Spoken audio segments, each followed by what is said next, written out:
শুক্তো করেছি।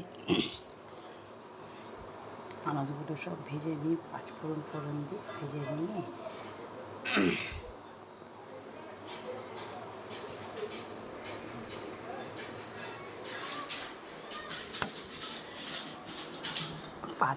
ফোড়ন দিয়ে আগে উচ্ছেটা ভালো করে ভেজে নিয়েছে লাল লাল করে, বড়ি আর উচ্ছে। তারপরে সব সবজিগুলো ভালো করে ভেজে নিয়ে সেখানে একটা আদা বাটা দিয়ে ভালো করে আদা বাটা নুন দিয়ে ভালো করে নেড়ে চেড়ে যে একটু সিদ্ধ হয়ে গেছে, ভালো সিদ্ধ হয়ে গেছে, তারপরে ওটাকে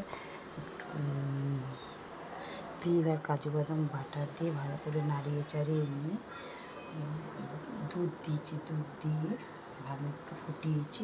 দুধ দেওয়ার পরে ভালো করে ফুটিয়েছি, ফোটানোর পরে নামানোর আগে ঘি দিয়ে নামিয়ে নিয়েছি। সর্ষের বদলে আমি তিল আর কাজু বাদাম বাটা দিয়েছি, কারণ সর্ষে খেলে খুব অম্বল হয়ে যায় তো,